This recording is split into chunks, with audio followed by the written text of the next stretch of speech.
Tu sabes todas as coisas, Tu sabes que eu te amo. Jesus lhe disse: apacenta as minhas ovelhas.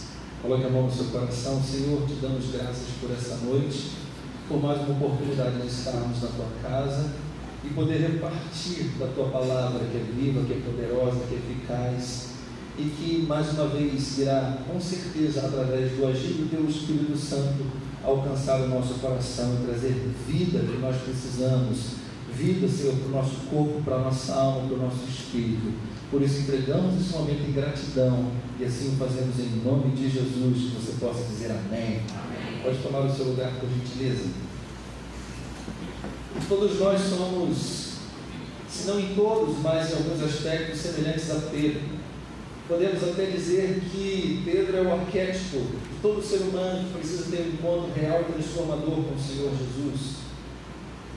E todos nós sabemos que Pedro, ele conheceu o Senhor Jesus através do seu irmão André, porque o seu irmão André era discípulo de João Batista, e quando João estava ensinando, ele vê o Senhor Jesus passando e diz: eis aí o Cordeiro de Deus que tira o pecado do mundo. Então André começa a seguir o Senhor Jesus e pergunta: Senhor, aonde tu assistes?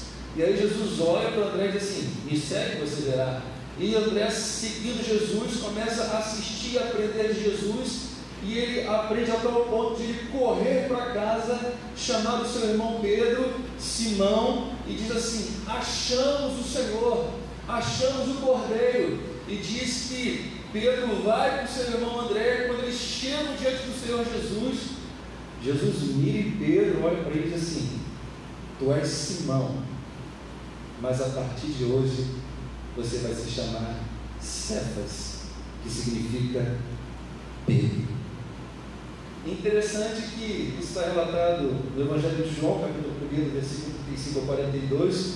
Jesus já no seu primeiro encontro com Pedro muda o nome dele. No seu primeiro encontro com Simão, muda o seu nome dele. E essa mudança de nome tem um significado. Ele significa que a partir desse encontro, Pedro não seria mais o mesmo.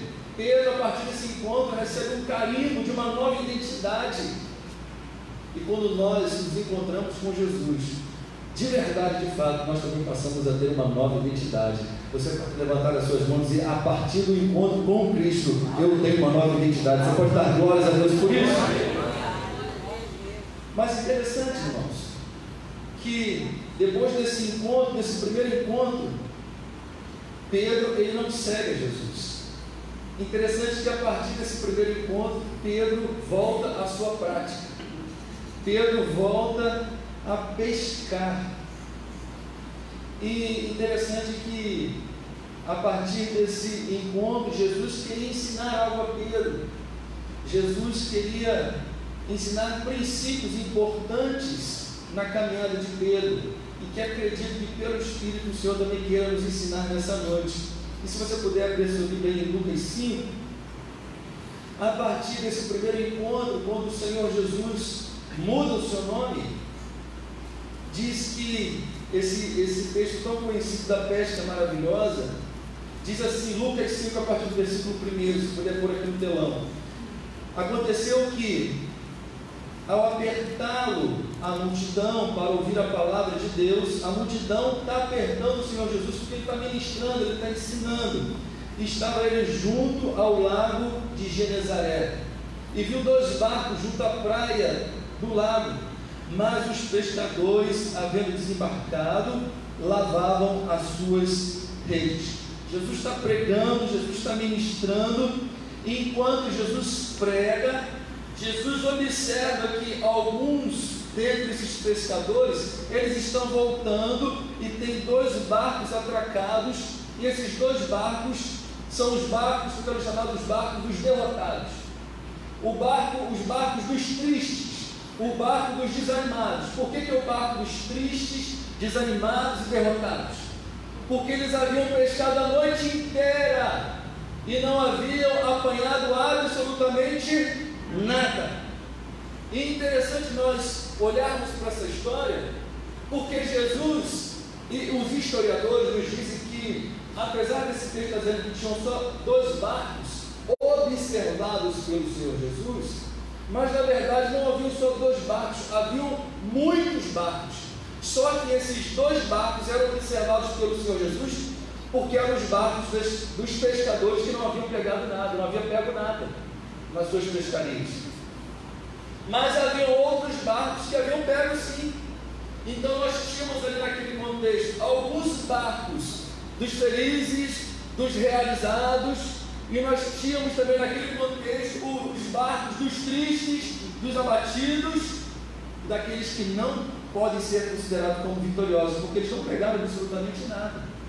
E interessante nós olharmos para esse texto que diz que Jesus, entrando em um dos barcos, que era o de Simão, Jesus entra no barco dos tristes, Jesus escolhe entrar no barco dos abatidos, Jesus escolhe entrar no barco dos aparentemente derrotados.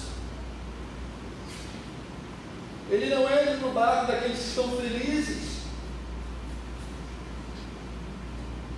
E quando a gente continua olhando, ele diz assim: entra no barco e pediu-lhe que afastasse esse barco um pouco da praia. Jesus entra no barco daquele que está triste e fracassado e faz um pedido para Pedro, para Simão. E qual o pedido? Simão Pedro, afaste um pouco. Isso me chama a atenção, porque isso é uma pedagogia. Jesus está tentando ensinar alguma coisa para Pedro. Afasta um pouco o barco da praia, afasta um pouco o barco da terra, diz algumas traduções.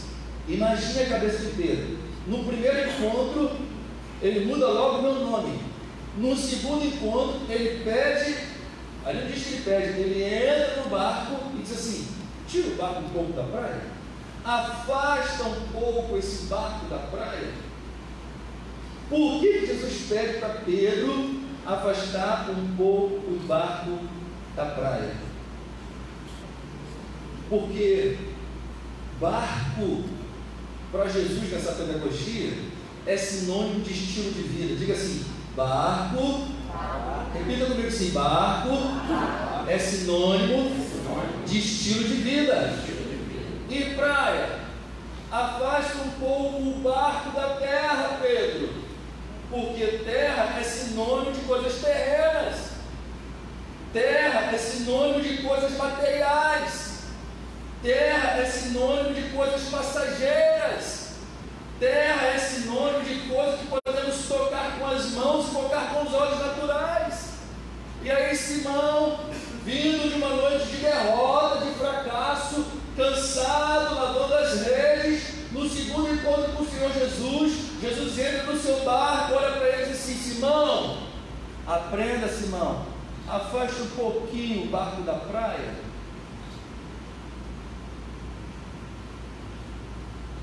Qual o princípio que a gente aprende? Jesus, no meio do fracasso da tristeza de Pedro, está usando uma pedagogia, uma técnica, que é desenfoque do problema. Jesus está dizendo: Pedro, tira o seu barco, que é sinônimo do seu estilo de vida, tira o seu barco um pouco, não é totalmente, tira o seu barco um pouco daquilo que é terreno, das coisas que são terrenas, materiais e passageiras. Perceba o equilíbrio do Senhor Jesus. Jesus está ensinando Pedro: enquanto você estiver com o seu foco, nós vamos falar de foco quarta-feira, quando você estiver com o seu foco de visão nas coisas terrenas, quando o seu foco de visão estiver nas coisas que são passageiras e limitadas, o seu foco de visão vai ser limitado, Pedro. Aprende, afasta um pouco, pois quem afasta um pouco passa a ter uma perspectiva ou uma visão mais global, uma visão mais holística, mais ampla do que está acontecendo à sua volta. Pedro, o que significa? Afaste um pouco o seu barco da terra, da praia. Pedro, Valorize um pouco mais as coisas que são espirituais em detrimento daquelas que são passageiras e terrenas. Por que é preciso afastar um pouco o barco da terra?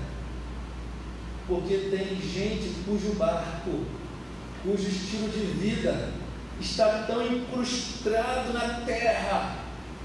Incrustado é aquilo que está grudado fortemente, colado profundamente nas coisas que são da terra, que são materiais, que são passageiras, que não tem mais visão ou prazer nas coisas que são eternas. Tem pessoas que entendem de muitos assuntos: política, economia, vivemos o tempo da gastronomia, do culto ao corpo, do futebol, mas ele não tem prazer nas coisas que são eternas, que são não temporais, mas são atemporais, que não são passageiras, mas que são eternas. Por quê? Porque o seu barco, o seu estilo de vida está tão incrustado nas coisas que são da terra, que não tem mais prazer nas coisas que são eternas. E Jesus está numa pedagogia com Pedro. Pedro está triste, por quê? Porque ele está preso às coisas que são da terra, ele não tinha pescado nada. Tira os seus olhos das coisas que são da terra, Pedro. Afaste um pouco. Não é para virar lunático, não, irmãos. Veja só como é que Jesus é inteligente. Dr. Augusto Cury escreveu uma série de livros sobre a inteligência do Senhor Jesus. Não existe um homem mais sábio do que o Senhor Jesus. Ele é inteligente, até na metodologia de abordagem. Pedro, afasta um pouco. Olha para quem está falando assim: irmão, afasta um pouco, irmão, das coisas que são da terra. Olha para quem está falando que afasta um pouco. Jesus é inteligente. Por que Jesus é inteligente na sua abordagem? Porque ele sabe que a proporção que nós vamos nos afastando aos poucos das coisas que são da terra, temporais e passageiras, e a gente vai se linkando, se conectando àquilo que é eterno, nós vamos sentindo tamanho prazer e gozo nas coisas que são de Deus, que as coisas terrenas gradativamente vão ficando para trás.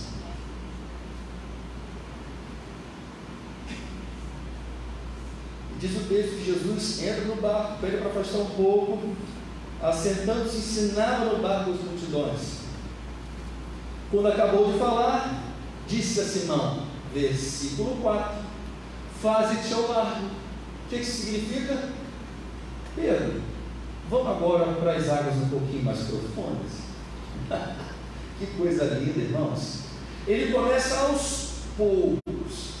E aí daqui a pouco, depois de ensinar, depois de ministrar a palavra, ele olha para Simão e diz assim: Simão, faze-te ao largo agora. Vamos às águas um pouco mais profundas. Olha o processo, irmãos. Não é assim de uma hora para outra. São processos. Nossa vida são processos, são degraus que a gente vai subindo. Não dá para lá de baixo até chegar aqui em cima, tem que subir o primeiro degrau. Agora, Simão, você está entendendo? Faze-te ao largo.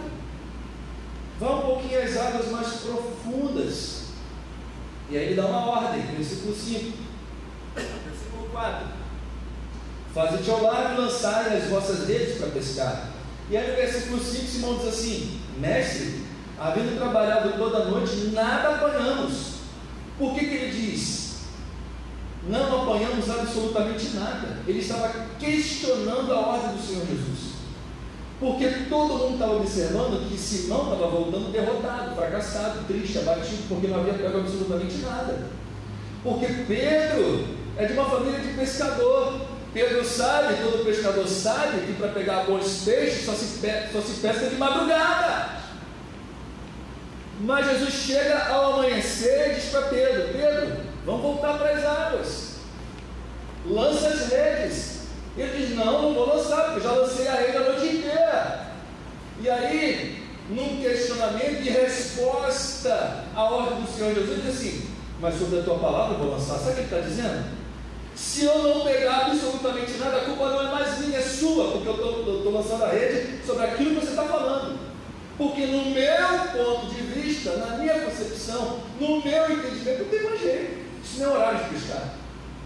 mas sobre a tua palavra eu vou lançar as redes. E ele lança as redes.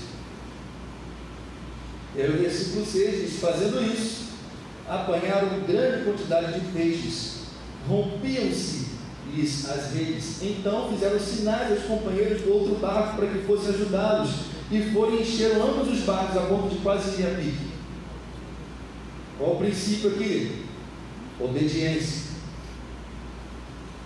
Mesmo não querendo, mesmo contrariando a nossa concepção, se a palavra de Deus nos manda obedecer, obedeça, irmão. Obedeça. E quem obedece, porque eles obedeceram, pegaram grande quantidade de peixe, a ponto de terem que chamar outros para ajudar. Qual o princípio? Se obedecermos às orientações e ensinos do Senhor Jesus, nós seremos tão abençoados. Levante a mão assim e diga assim: eu vou ser abençoado se obedecer. Diga assim: eu vou ser abençoado se eu obedecer. Agora olha para mim. Abençoado a tal ponto de que essa bênção chegando na minha vida, ela não se contenha na minha vida, ao ponto de eu compartilhar com quem está à minha volta. Porque eu obedeci. Ele não queria obedecer, mas ele obedeceu. O que Jesus está dizendo para Pedro? Quando a gente olha para esse texto, eles fazem sinal, e vendo isto, versículo 8, Simão Pedro prostrou-se aos pés de Jesus, dizendo: Senhor, retira de mim, porque eu sou pecador. Reconhecimento da sua vida de pecado. Nós precisamos reconhecer que nós somos pecadores, mas isso é uma outra mensagem. Pois, à vista da peste que fizeram, a admiração se apoderou dele e de todos os seus companheiros. Bem como, grave isso, quem está lá ajudando? Estava Pedro, mas estava lá Tiago e João, filhos de Zebedeu, que eram seus sócios. Disse-lhe Jesus a Simão: não temas, não temas, doravante serás pescador de homens. E arrastando eles os barcos sobre a praia, deixando tudo, seguiam Jesus. O que Jesus está ensinando para Pedro? Quando diz: não temas, doravante serás pescador de homens. Eu não quero mais você envolvido ou sendo seduzido pelas coisas que são terrenas. Eu quero você comprometido com uma missão. Afinal de contas, como pescador, eu estou parafraseando, como pescador, você sabe que o peixe não vem até você, Pedro. Como pescador, você sabe que é você quem tem que ir atrás dos peixes. Doravante serás pescador de homens. É como se o Senhor Jesus estivesse dizendo para Pedro: eu vou usar as suas características de pescador. Deus não muda a personalidade, irmão, mas Deus aprimora a nossa personalidade em prol do reino. Pedro não deixou de ser pescador, mas ele não pescava mais peixe, mas usava todas as técnicas e táticas de pescador, mas agora não mais para pescar peixes, mas agora para pescar gente.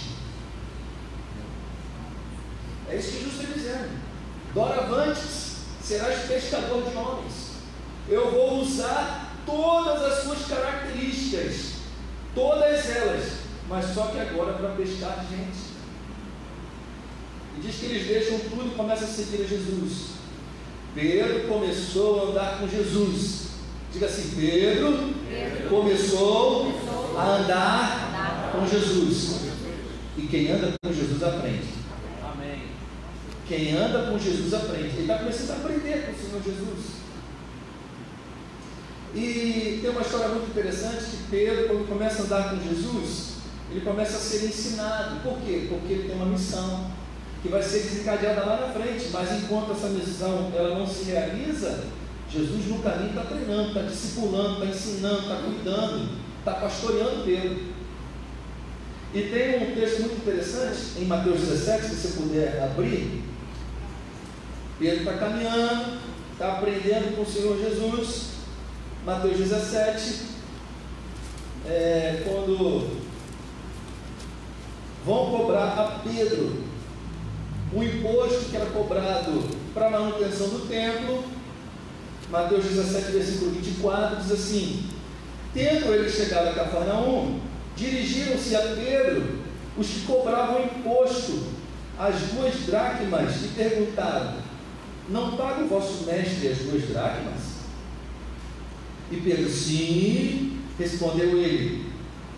Mas o que me chama a atenção não é Pedro ser arguido por alguém se Jesus pagava ou não imposto. O que me chama a atenção nesse texto é que quando ele entra em casa, quando Pedro entra em casa, Jesus, diz o texto, Jesus se antecipa a Pedro. Por quê? Porque Pedro é aquele meio linguarudo. Pedro é aquele camarada que gostava de falar, gostava sempre de se lançar à frente dos outros. Talvez ele fosse entrar e aí ia contar: Jesus, tem o pessoal lá fora cobrando, perguntando se você não paga imposto. Diz que Jesus se antecipando a Pedro, está escrito isso aí. Ao entrar Pedro em casa, Jesus se lhe antecipou dizendo: Simão, senta aqui, vamos aprender mais um pouquinho, porque quem anda com Jesus aprende. Simão, o que te parece? De quem cobram os reis da terra impostos ou tributo? Dos seus filhos ou dos estranhos? Respondendo Pedro: dos estranhos. Jesus lhe disse: logo estão isentos os filhos. Dá uma paradinha aqui. Essa questão do imposto era o imposto de 2 dracmas para a manutenção do templo. E quem era de Israel e cultuava no templo não precisava pagar imposto. Somente quem era gentio, que usava o templo assim aleatoriamente, precisava, antes de usar o templo, pagar 2 moedas, 2 dracmas, para entrar e cultuar no templo, para manutenção do templo. E aí Jesus diz: olha, nós não precisamos pagar imposto, mas tem um pessoal lá fora cobrando, perguntando se o senhor paga ou não. E aí Jesus continua dizendo: mas para que não os escandalicemos, vai ao mar, lança o anzol, e o primeiro peixe que fisgar, tira-o, e abrindo-lhe a boca, acharás um estáter. Só a dado de curiosidade, um estáter, ele tem o valor de 4 dracmas. O imposto são 2 dracmas, uma estáter tem valor de 4 dracmas. Ele diz: vai lá, pega o anzol, vai pescar, e o primeiro peixe que você pegar vai ter uma moeda lá, que é uma estáter. Toma-o e paga a minha. E Jesus: mas paga a tua também, Pedro. Paga não só a minha, mas paga a tua também.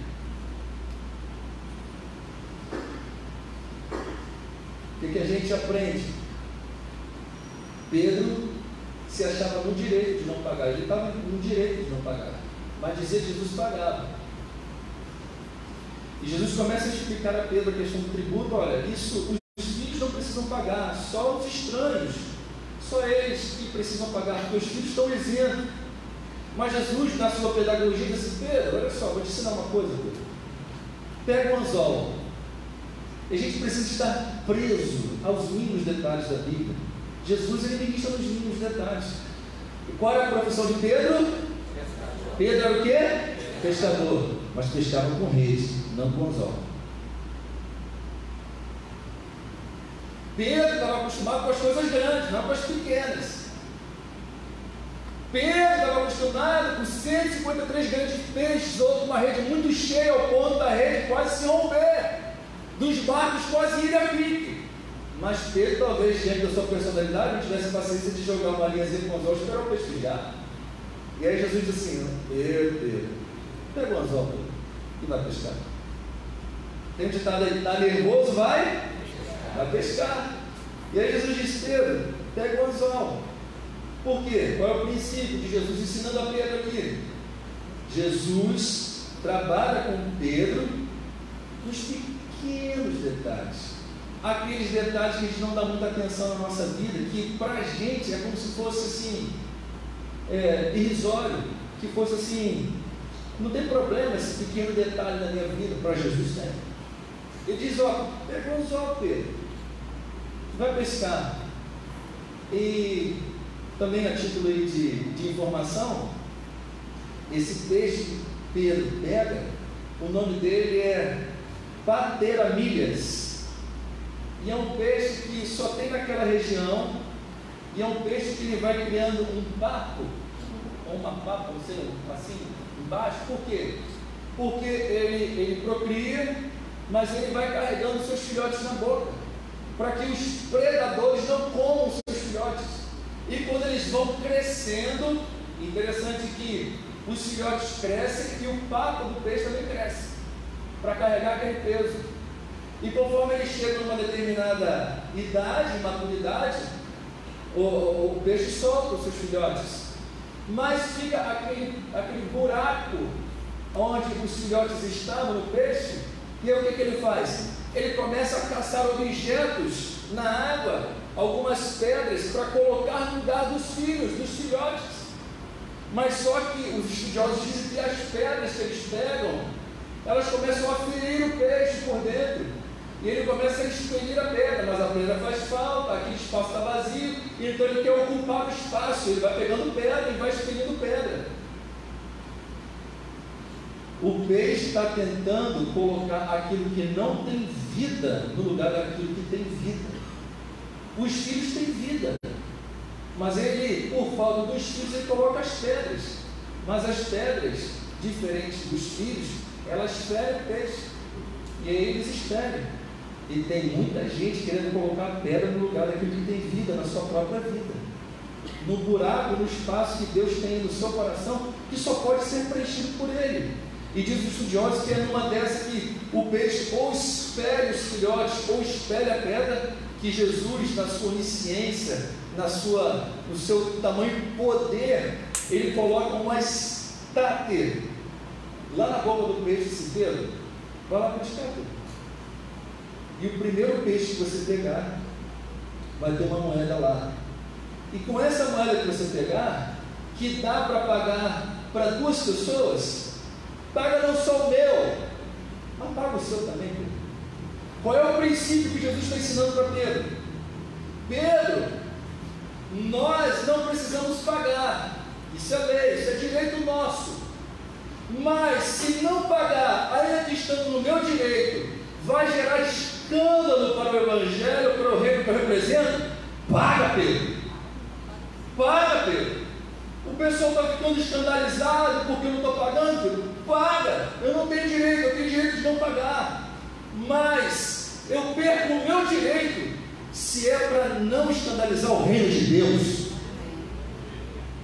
O reino que eu represento, Pedro. Aprende isso. É melhor perder do que escandalizar o Evangelho. Agora eu pergunto, irmãos, quem está disposto a isso? Quem é que está disposto? Estava conversando com uma pessoa esses dias, e ele disse que fez assim: eu fiz um escândalo no banco, mas eu estava no meu direito. Aí perguntei isso para ele: a pessoa sabe ser cristão? Sei lá, acho que sabe. Escandalizou o Evangelho, mesmo estando no seu direito. Escandalizou.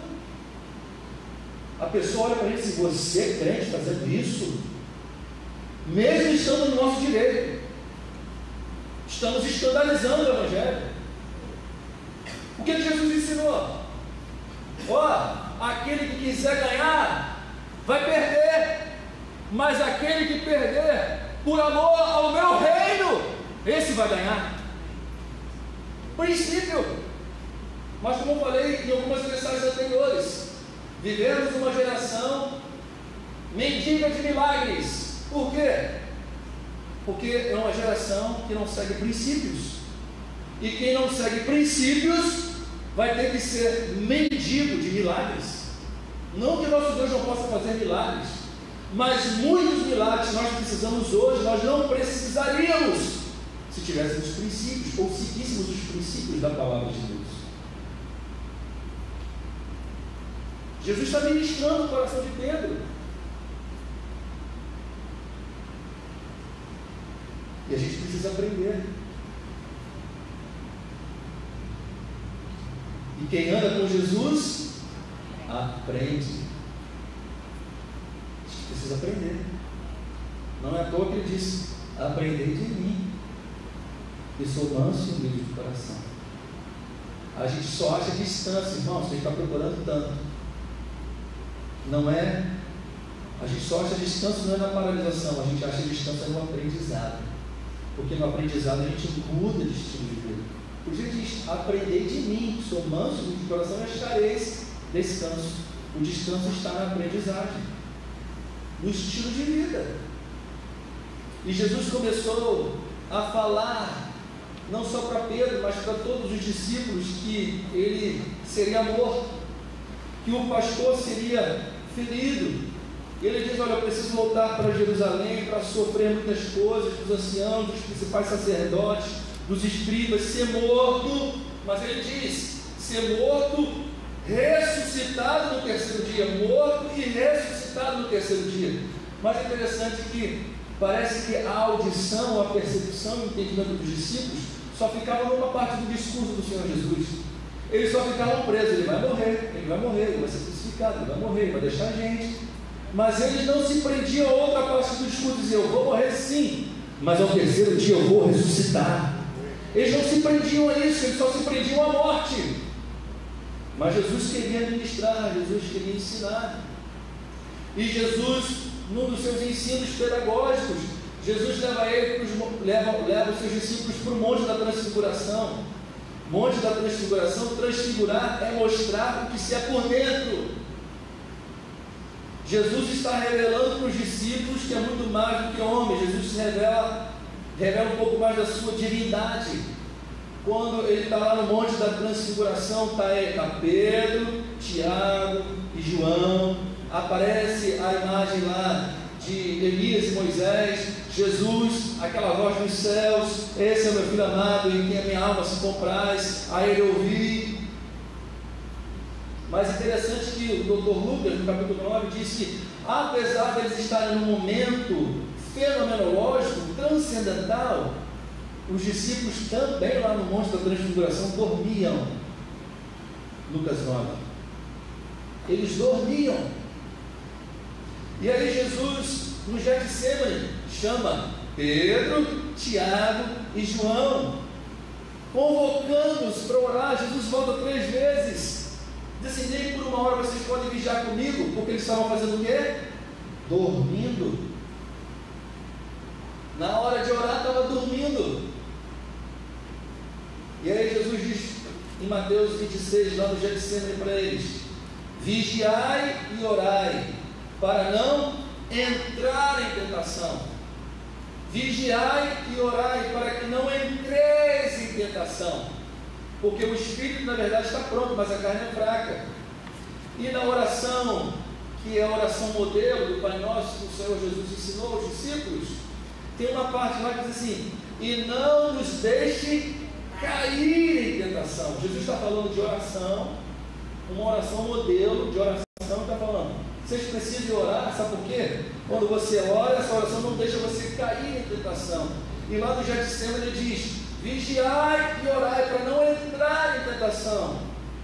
Qual o princípio que Jesus está tentando ensinar para os discípulos e para Pedro? Só cai em tentação quem entra em tentação. Só entra em tentação quem não ora. E só não ora quem não vigia. É isso que Jesus está ensinando. Vigiai e orai, para não entrar. Quando ele fala da oração modelo, ele diz assim: ore para que você não caia em tentação. Então ele está ensinando, dizendo: ó, só cai em tentação quem entra, e só entra quem não ora, e só não ora quem não vigia. Bate no ombro do irmão que está dizendo assim: irmão, a gente precisa vigiar mais, precisa vigiar e orar. Vigiar e orar para não entrar em tentação. Que o tempo que nós estivermos longe da oração, esse é o princípio de Jesus. O tempo que nós estivermos longe da oração, por não vigiarmos, seremos presas fáceis para a tentação e para o pecado. O tempo que a gente se afastar da oração, por não vigiar, nós seremos presas fáceis para a tentação e para o pecado. De onde se conclui que, se os discípulos, na hora da oração, que deveriam estar orando, estão dormindo, eles estão desobedecendo a Jesus. E se eles estão desobedecendo a Jesus, estão pecando. Na hora de orar está dormindo, está pecando. Acredito que por esse motivo, antes do Getsemane, Jesus olha para Pedro e diz assim: Pedro, o pastor vai ser ferido, as ovelhas do rebanho vão ser dispersas. Aí ele repete dizendo: mas depois da minha ressurreição, irei adiante de vós para a Galileia. Ele está falando tudo que vai acontecer, mas só que eles não tinham ouvido para ouvir. Jesus está dizendo: olha, eu vou ser morto, o pastor vai ser ferido, vai ser morto, mas eu vou ressuscitar e ainda vou me encontrar com vocês na Galileia. Mas eles não estão dando ouvido ao que Jesus está dizendo. Aí Pedro, se achando pronto e convertido, olha para Jesus assim: Jesus, para com esse negócio de ir para Jerusalém, para com esse negócio de se entregar, que morreu o quê? E aí Jesus olha para ele assim: arreda de Satanás, porque você não cogita das coisas que são de Deus. E aí Pedro, assim, tendo uma comiseração do Senhor Jesus, assim: ó, ainda que venha a ser um tropeço para todos venham a se escandalizar diante dessa morte, nunca serás para mim, replicou-lhe Jesus. Em verdade te digo, Pedro, nessa noite, antes que o galo cante, você vai me negar 3 vezes. É como se Pedro dissesse: todo mundo pode te negar, Jesus. Mateus te nega, Bartolomeu te nega, Tiago te nega, João te nega, mas eu não nego. E aí Jesus disse: 3 vezes você vai me negar. Jesus está ensinando a Pedro. E aí Jesus é preso, todos nós conhecemos a história. Jesus está sendo interrogado lá na casa do sumo sacerdote. Lucas 22 nos dá um detalhe muito interessante: quando Jesus está sendo interrogado na casa do sumo sacerdote, diz que Pedro seguia Jesus de longe. Mas um detalhe muito interessante que o Lucas nos dá: diz que o pessoal do lado de fora da casa do sumo sacerdote, que fizeram assim uma fogueira bem grande. E aí Pedro sentou do lado da fogueira e começou a olhar Jesus sendo interrogado.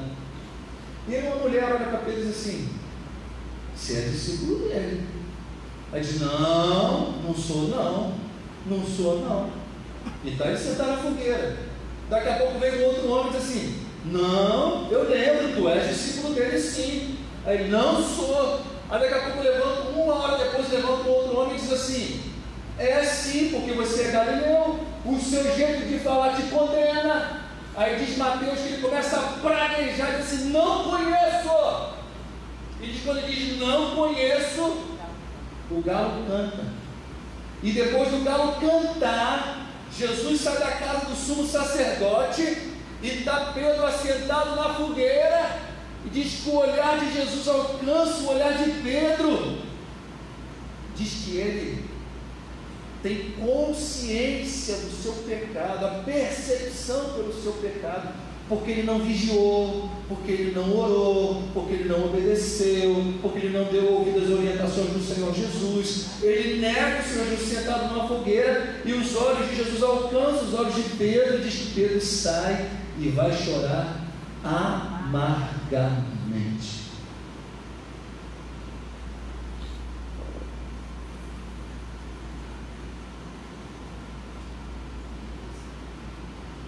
Jesus é condenado, Jesus é julgado, condenado, morto, crucificado, mas ao terceiro dia ele ressuscitou. Você pode dar glórias a Deus por isso? E Marcos nos diz que algumas mulheres, Maria Madalena, Maria, mãe de Tiago e Salomé, compraram alguns aromas para poder embalsamar o corpo do Senhor Jesus.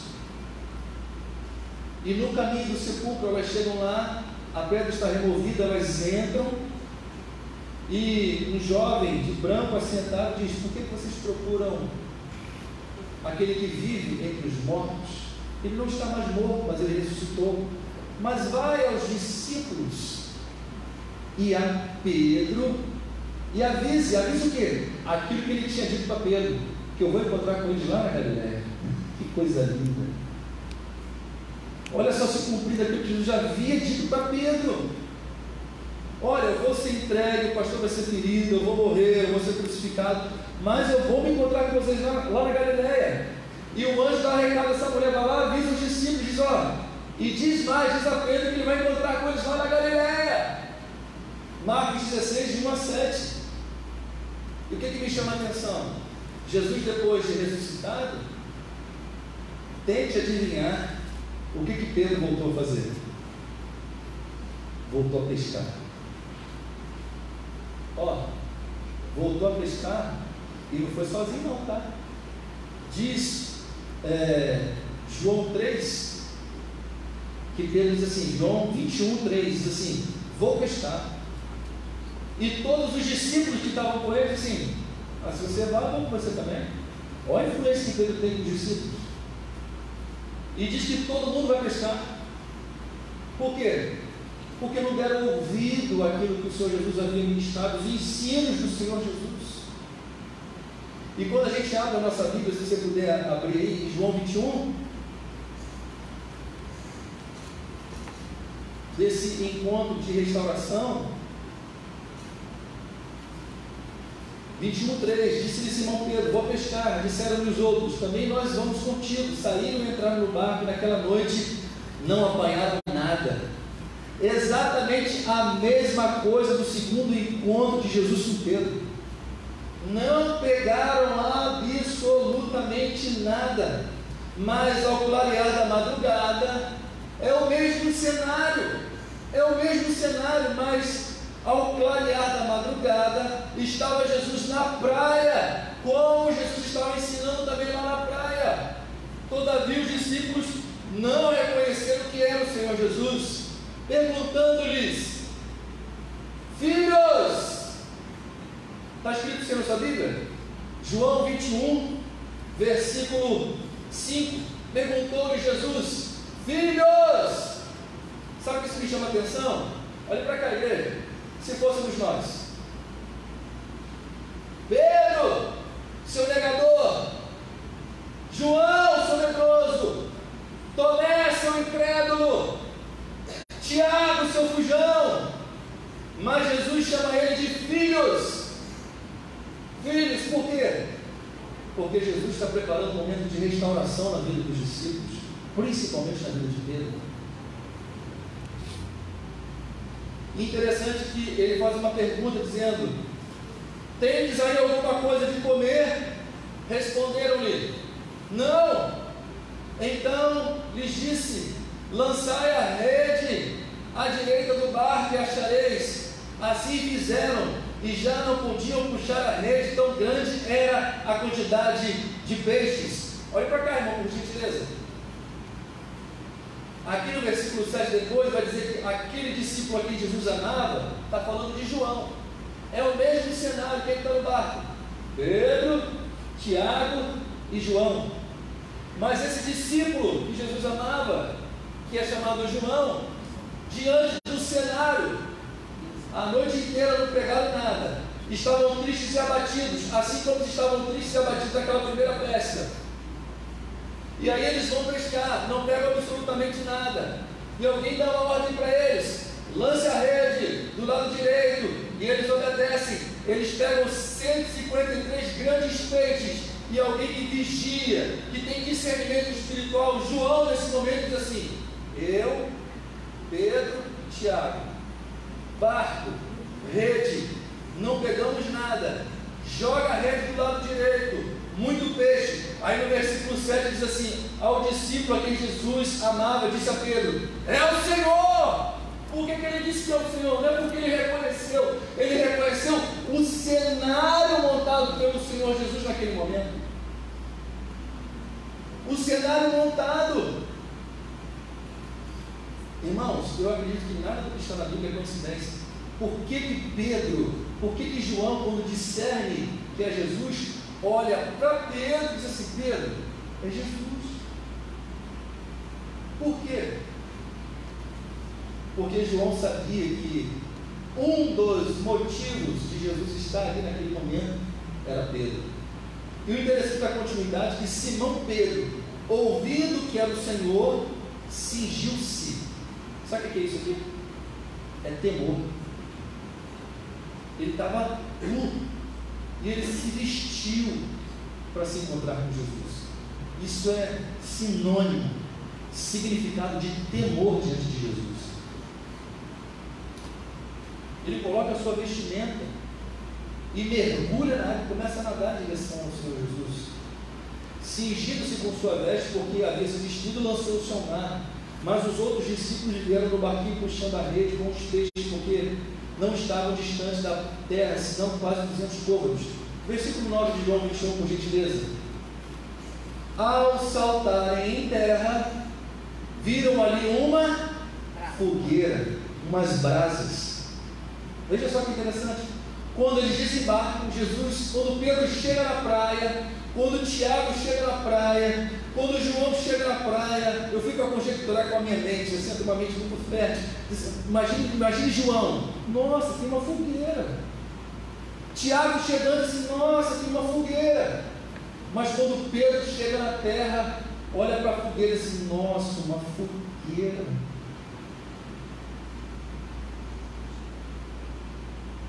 Uma fogueira. Sabe o que Jesus está fazendo aqui? Está fazendo ele acessar os seus arquivos de memórias negativas. Sabe aquela área da nossa vida que a gente diz assim, nessa aqui eu não quero tocar não. Não mexe nessa área aqui não. Pode deixar isso para lá não. Jesus é pedagógico, Jesus prepara o cenário. Quando Pedro se defronta com uma fogueira, porque o barco, o cenário do barco para Pedro é o acesso das memórias positivas, é ele não pegando nada, e Jesus mandando ele lançar a rede, ele pega grande quantidade de peixe. O barco para Pedro é o acesso de memórias positivas. Por quê? Porque foi no barco que ele, olhando para Jesus, andando por sobre as águas, disse, se o Senhor mandar, eu ando também. E Jesus, então vem, ele começa a andar por sobre as águas. Claro que depois olha o tamanho da onda, começa a afundar, mas o barco tem o acesso às memórias positivas, mas a fogueira tem o acesso às memórias negativas, porque foi assentado numa fogueira que ele negou o Senhor Jesus. E Jesus, ele começa a distribuir o pão, começa a distribuir um peixe para os discípulos, e chega no versículo 15, ele diz, depois de terem comido, perguntou a Simão Pedro, Simão, filho de João, ama-lhes mais do que esses outros? Por que Jesus faz essa pergunta? E dessa maneira? Porque anteriormente, ele havia dito, todo mundo vai te negar, menos eu. Aí ele diz, Pedro, você consegue equiparar ou comparar o amor que você sente por mim com esses que estão em sua volta? Você me ama mais do que a estes? Aí ele responde, sim, Senhor, tu sabes que te amo. E essa resposta de Jesus é fantástica. Ele diz, então apacenta os meus cordeiros. Ele pergunta de novo, ele diz, tu sabes que eu te amo. Ele diz, pastoreia as minhas ovelhas. Ele na terceira vez ele se entristece, porque ele tem arrependimento sem tristeza, ele se entristece, e aí Jesus termina dizendo, apacenta as minhas ovelhas. Sabe o que Jesus está dizendo? Olha, eu estou aqui por tua causa, Pedro. Eu estou aqui, eu não só morri e ressuscitei por tua causa, mas eu estou aqui por tua causa também, Pedro. Eu estou aqui para te restaurar o teu ministério. Quando ele diz apacenta, pastoreia e cuida, é como se Jesus estivesse dizendo, eu estou cuidando de você, Pedro, para que uma vez cuidado por mim, você possa cuidar de alguém também, Pedro. Eu estou cuidando de você, Pedro, para que uma vez você cuidado por mim, você seja um instrumento para cuidar também de alguém, Pedro. Você se sente cuidado por Jesus? Quem se sente cuidado por Jesus? Levante a mão assim, ó. E a gente responde a Jesus diante desse cuidado que ele tem conosco, sabe como, irmãos? Cuidando de alguém. De quem a gente cuida? Eu não cuido de ninguém. Então a gente não está respondendo que ama Jesus. Porque a resposta que nós precisamos dar de que amamos a Jesus é cuidando de alguém.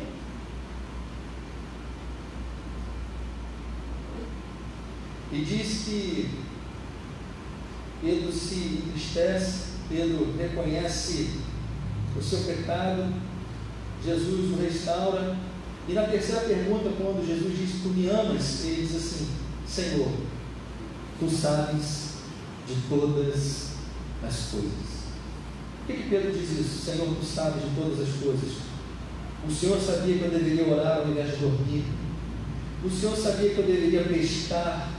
O Senhor sabia que eu iria te negar. O Senhor sabia até que o galo ia cantar. O Senhor sabia que nem convertido eu era. O Senhor sabe que o cenário em que eu pequei e te neguei foi assentado de lado de uma fogueira. Mas quando ele diz: Senhor, tu sabes de todas as coisas, ele está dizendo: Senhor, tu sabes também. Se o Senhor me der mais uma chance, se o Senhor restaurar a minha vida com essas minhas características de pescador, eu não vou te decepcionar. Pedro foi chamado para ser pescador de homens, e Jesus restaura a vida de Pedro no mesmo cenário. Se o cenário que você caiu foi um cenário que o diabo usou para a sua derrota, em nome de Jesus, é o mesmo cenário que Jesus vai usar para restaurar a sua casa, para restaurar a sua vida, para restaurar o seu ministério, para restaurar o seu chamado, em nome de Jesus. O mesmo cenário. E quando nós olhamos para a vida de Pedro, aquele que antes negava, quando a gente vai para Atos 1, logo depois aqui de João 21, Jesus dá uma ordem para eles, e eles não questionam mais. Pedro está em oração em Atos 1, porque Jesus disse: permanecei em Jerusalém, em oração, até que do alto vocês sejam revestidos de poder, para que vocês sejam testemunhas em Jerusalém, Samaria e toda a Judéia, até os confins da terra. E eles obedecem. E diz que em Atos 2, eles são revestidos desse poder, o poder do Espírito Santo. E eu fico a imaginar, irmãos, o chamado de Jesus para Pedro é que ele fosse pescador de homens, e ele revestido de poder e de autoridade pelo Espírito Santo. Em Atos 2, é como se ele olhasse para os céus e dissesse assim: Senhor, vou pescar. E depois de revestido do Espírito Santo, ele se levanta em Atos 2 e prega uma mensagem totalmente cristocêntrica. E é como se Jesus olhasse do céu e dissesse para ele: vai pescar, meu pescador, porque agora você não é mais pescador de peixe, agora você é pescador de homens. E Pedro começa a pregar. E quando ele começa a pregar, e quando chega no final do seu sermão, ele faz um apelo e diz que uma pessoa levanta a mão, 2, 3, 50, 100, 200, 1000, 1500, 1600, 2000, 2500, 2600, quase 3000 pessoas aceitam Jesus, e Pedro é restaurado no seu chamado. E Jesus disse: vai, meu pescador, quando você lançar a rede, você não vai ser mais pescador de peixe, mas você vai ser pescador de homens. Por quê? Porque ele andou com o Senhor Jesus, aprendeu e aplicou tudo aquilo que ele aprendeu na sua vida. O que nós precisamos, irmãos? A gente não precisa de mais conhecimento, a gente precisa aplicar mais a palavra de Deus na nossa vida. Pedro é um grande exemplo. É um grande exemplo de um Deus que restaura o pecador, e não só restaura, mas aviva e dá uma chance de ele continuar a sua caminhada. Talvez você esteja aqui nessa noite dizendo: eu venho assim cumprir mais um rito, eu venho à casa do Senhor cumprir mais um ritual. Eu não acredito que Jesus tenha chamado a para a minha vida. Jesus tem um ministério, Jesus tem uma chamada para a sua vida, sim. Tem sim. O que nós precisamos é reconhecer, andar com Ele, aprender e vivenciar todos os princípios ministrados por Ele na nossa vida. E assim como Pedro, não só em Atos 2, nesse discurso cristocêntrico em que quase 3.000 almas, depois quase mais 5.000, depois chegou a quase 5.000. Lá em Atos 3, ele olha para o coxo, segura na mão do coxo, restaura tudo do coxo. Em Atos 5 tem um conflito, em Atos 4 eles são presos, Em Atos 6 tem um problema na igreja, e é Pedro que está pregando. Em Atos 8 está instituindo uma igreja em Samaria, e é Pedro que está indo lá estender a mão para que eles recebessem o Espírito Santo. Em Atos 12 eles são presos, por quê? Porque Pedro seguiu no cumprimento da sua missão. Jesus tem uma missão para você. Jesus tem uma missão para cada um de nós como igreja.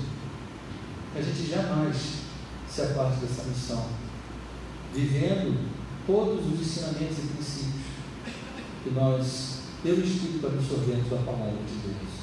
Coloque a mão no seu coração.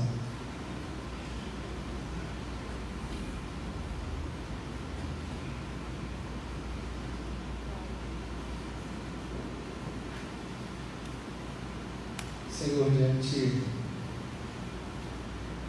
da exposição da Tua palavra,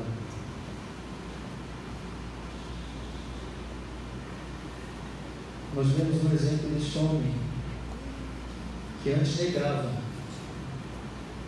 mas agora prega. E nós entendemos através desse testemunho, Senhor, que quem antes se enchia com o vinho, quem antes se embriagava com o vinho deste mundo, uma vez arrependido e vivendo os princípios da Tua palavra, pode ser cheio do Espírito Santo. Quem antes se prostituía, hoje arrependido e seguindo os princípios da Tua palavra, pode ser um santo homem de Deus. Quem antes era um instrumento do mal, hoje arrependido, pode ser um instrumento poderoso nas mãos desse Deus. Porque um verdadeiro arrependimento gera avivamento, e avivamento é sinônimo de mudança de vida. Se existe alguma área na nossa vida que ainda precisa ser transformada pelo Senhor, se existe alguma área, Senhor, do nosso coração que ainda não foi alcançado pelos princípios da Tua palavra, Senhor, que através desse encontro, assim como Pedro teve um encontro com o Senhor, assim como Pedro teve o seu nome mudado, que era um sinônimo de que aquilo que governava a vida de Pedro não governaria mais, mas a partir de então, o governo que estava sobre a vida de Pedro seria um novo governo, um governo do Senhor Jesus, um governo não temporal e passageiro, não de coisas terrenas e humanas, mas um governo das coisas que são eternas, um governo das coisas que são espirituais, Senhor. E diante dos princípios da Tua palavra, que o Senhor possa ministrar ao nosso coração, transformando áreas que ainda precisam ser transformadas, assim como o Senhor, na caminhada com Pedro, discipulando Pedro, ensinando Pedro, exortando Pedro, cuidando de Pedro, restaurando Pedro, que o Senhor possa também nessa noite, se nós assim escolhermos e nos colocarmos diante do Senhor, dando liberdade para como o Senhor fez com Pedro, o Senhor possa fazer com cada um de nós nessa noite. Por isso nós oramos e entregamos a nossa vida, entregamos o nosso coração na Tua presença, te pedindo que o Senhor possa cuidar de cada um de nós. É a nossa oração em nome de Jesus. Que você possa dizer amém. Se coloque de pé no seu lugar. Aleluia. Vamos cantar.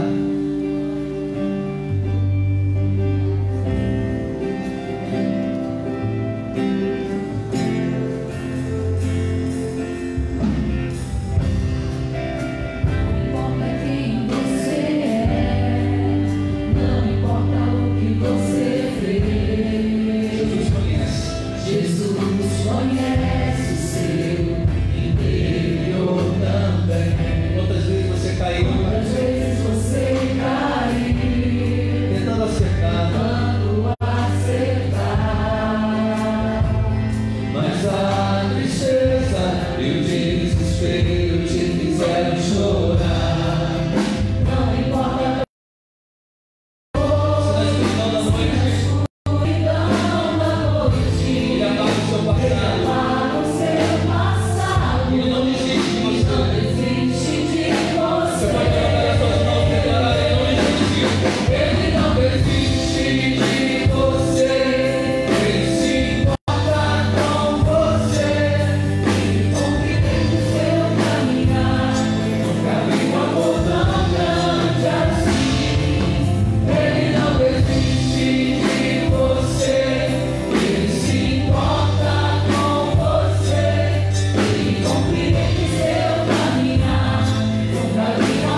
aquele cenário para restaurar Pedro.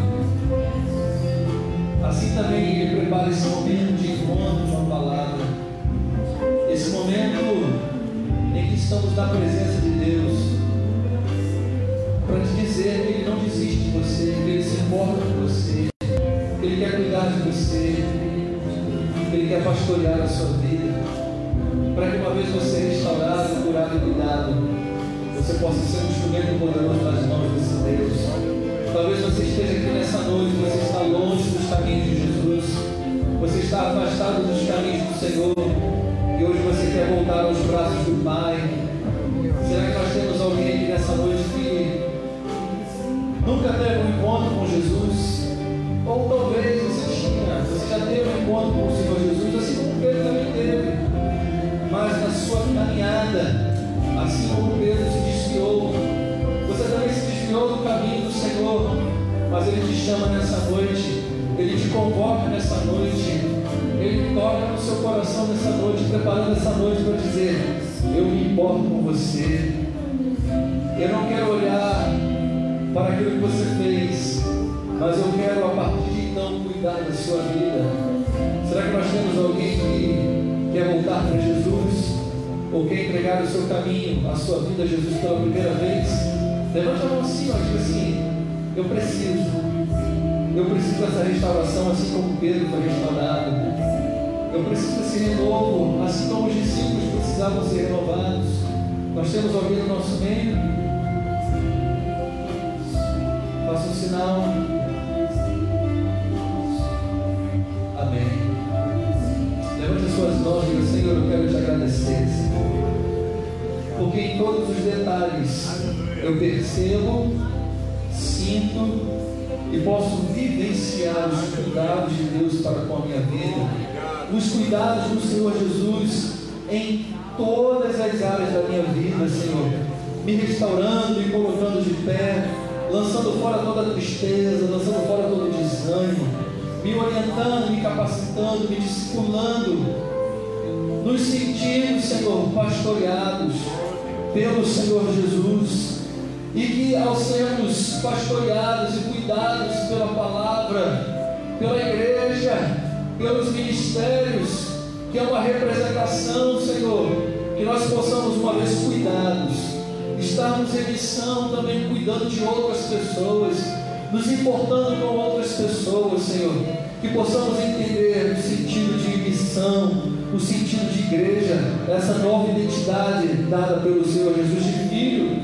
Por isso, Senhor, que possamos sair dessa noite, deste lugar, abençoados pela Tua Palavra. É a oração que nós fazemos e a fazemos em gratidão, e em nome daquele que vive e reina para todos sempre, o nosso Senhor e Salvador Jesus Cristo. Que você possa dar glórias a Deus e aplaudir ao nome de Jesus. Aleluia, aleluia, aleluia. Quarta-feira é o nosso encontro em que vamos estar orando dentro de um propósito, focando os nossos objetivos, que você possa estar de volta e também trazer alguém, motivar alguém para estarmos juntos na casa e na presença do nosso Deus. Uma boa noite, queridos, que Deus te abençoe poderosamente. Nós temos cantina, vá e faça um lanche antes de você ir embora, em nome de Jesus.